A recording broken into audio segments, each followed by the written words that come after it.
Israeli iron डोम air defence system की तरह अब यूएस भी अपना एयर डिफेंस सिस्टम गोल्डन डोम बनाने जा रहा है। यूएस प्रेसिडेंट डोनाल्ड ट्रंप ने इसके बारे में अनाउंस किया है। रिसेंटली कुछ महीने पहले अमेरिकी weapon manufacturer company Lockheed Martin ने एक वीडियो बना के अनाउंस किया था कि वह इस तरीके का सिस्टम बनाने वाली है और यह प्रोजेक्ट लॉकहीड मार्टिन ही बना रहा है। ऐसा माना जा रहा है कि गोल्डन डोम को 2029 तक ऑपरेशनल कर दिया जाएगा और इसे बनाने में करीब $175 बिलियन का खर्चा होगा।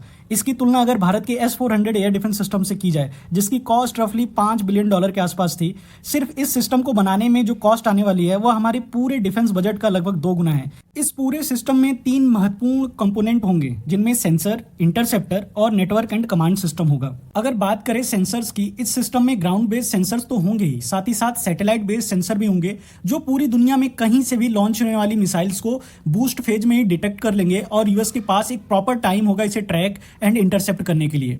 और अगर इसके इंटरसेप्टर नेटवर्क की बात की जाए तो इसमें multi layer and multi range की इंटरसेप्टर्स होंगी जो अपकमिंग हॉस्टाइल मिसाइल को आउटर स्पेस में ही इंटरसेप्ट कर सकती हैं। और यह एयर डिफेंस इतना कैपेबल होगा कि यह satellite, ultra high flying objects, hypersonic missiles, MIRV capable ballistic missiles and hypersonic cruise missiles को भी यह शूट डाउन करने में कैपेबल होगी। अगर इसके कमांड एंड कंट्रोल सिस्टम्स की बात की जाए तो इसमें AI का यूज होगा और यह ultra high speed data processing technology पे काम करेगा और साथ ही साथ यह पूरा एक इंटीग्रेटेड सिस्टम होगा जिसमें इसके सारे कंपोनेंट एक साथ काम करेंगे, जिसमें यह समूचे एयर डिफेंस सिस्टम को अलर्ट करेगा और आने वाले थ्रेट को एनालाइज करके और उसको न्यूट्रलाइज करने के लिए किस तरीके के इंटरसेप्टर्स का यूज करना है उसके बारे में बताएगा। और मौजूदा थर्ड एंड एजिस जो सिस्टम्स हैं वो भी इसके साथ इंटीग्रेट किए जाएंगे। अब अगर बात की जाए दुनिया में और कौन से ऐसे एयर डिफेंस सिस्टम हैं जो इस तरीके की कैपेबिलिटी के साथ आते हैं, जिसके पास ऐसी कैपेबिलिटी है। अगर S-400 और S-500 एयर डिफेंस सिस्टम जो कि रसिया का है, इनको एक साथ इंटीग्रेट कर दिया जाए तो रूस के पास ऐसी कैपेबिलिटी आ जाएगी। लेकिन अभी S-500 डेवलपमेंट फेज में है और रसिया के पास ना ही इतने मिलिट्री सैटेलाइट हैं और ना ही रसिया के पास इतना बड़ा मिलिट्री बजट है कि जो इस तरीके के प्रोजेक्ट को सपोर्ट कर सके। अगर चाइना की बात करें तो चाइना के पास एक बड़ा डिफेंस बजट तो है और स्पेस में इनके कई सारे मिलिट्री और स्पाई सैटेलाइट्स तो हैं, लेकिन इनके पास कोई ऐसा एयर डिफेंस सिस्टम नहीं है जिसको ये फर्दर डेवलप करके इस तरीके की कैपेबिलिटी को हासिल कर सके, क्योंकि ये खुद रसिया का S-400 air defence system use करते हैं। हाँ, अगर चाइना रसिया के साथ S-500 एयर डिफेंस सिस्टम को डेवलप करता है या फिर डायरेक्ट इसे रसिया से खरीद लेता है तो शायद कुछ बात बन सकती है, लेकिन रसिया कभी भी अपनी नीश टेक्नोलॉजी को चाइना के हाथों में नहीं दे सकता, क्योंकि चाइना रिवर्स इंजीनियरिंग में मास्टरमाइंड है। और रिसेंट में इंडिया पाकिस्तान के बीच में जो कॉन्फ्लिक्ट हुई थी उसमें चाइनीज एयर डिफेंस सिस्टम को किस तरीके से इंडिया ने डिस्ट्रॉय किया था, उससे इनके एयर डिफेंस सिस्टम की रियलिटी एक तरह से एक्सपोज हो जाती है। हालांकि चाइना एक चीज कर सकता है, चाइना इस गोल्डन डोम एयर डिफेंस सिस्टम की टेक्नोलॉजी को चुरा सकता है। पास्ट में भी हमने देखा कि चाइना ने किस तरीके से F-35 फाइटर प्लेन के टेक्नोलॉजी को चुराया और उस पे बेस्ड J-35 और J-20 जैसे फाइटर प्लेन्स डेवलप किए हैं। तो इस बात से हम डिनाई नहीं कर सकते हैं कि चाइना जरूर कोशिश करेगा कि इस एयर डिफेंस सिस्टम की जो नीश टेक्नोलॉजी है या फिर जो इसके सीक्रेट्स हैं उसको किस तरीके से चुराया जाए।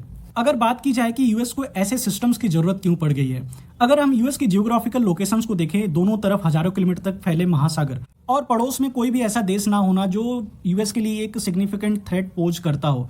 सेकेंड वर्ल्ड वॉर से लेकर अब तक यूएस ने इस स्ट्रेटेजिक लोकेशन का काफी ज्यादा फायदा उठाया है और यूएस की एक स्ट्रेटेजी रही है कि किस तरीके से लड़ाई को अपनी धरती से दूर रखना है। इस वजह से यूएस ने आज तक कभी कोई मेजर थ्रेट नहीं देखा है।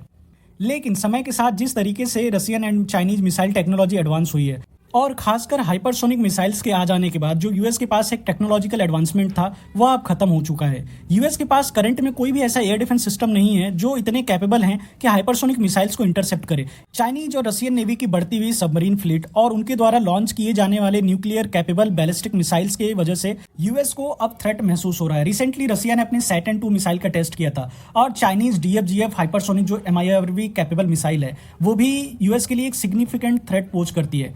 कुछ दिन पहले रसिया ने अपनी 3 सैटेलाइट्स लॉन्च की थी, जो ऐसा माना जा रहा था कि रसिया ने कुछ ऐसी सैटेलाइट लॉन्च की है कि जो स्पेस में अपनी ट्रेजेक्ट्री को भी चेंज कर सकती है। और चाइना ने कुछ साल पहले ऐसी मिसाइल सिस्टम का टेस्ट किया था जो मिसाइल्स को स्पेस में कैरी कर सकती है और वहां से कहीं भी से टारगेट पे लॉन्च कर सकती है, यहां तक कि यह पूरे धरती का चक्कर लगा के भी अपने मिसाइल को लॉन्च कर सकती है। और जिस तरीके से चाइनीज रॉकेट फोर्स बढ़ती जा रही है वह भी यूएस को बहुत बड़ा सिग्निफिकेंट थ्रेट पोज करती है।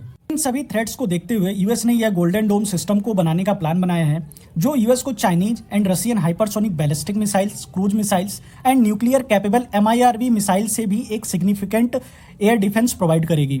और और दोस्तों, क्या भारत को भी ऐसी एक एयर डिफेंस को डेवलप करना चाहिए जो गोल्डन डोम जैसा हो? इस पे क्या पॉसिबिलिटीज हैं, इस पे भी मैं बात करूंगा एक नेक्स्ट वीडियो में। यह वीडियो आपको कैसी लगी प्लीज कमेंट करके जरूर बताइएगा और लाइक एंड सब्सक्राइब कीजिएगा। मिलते हैं नेक्स्ट वीडियो में, तब तक के लिए जय हिंद, वंदे मातरम।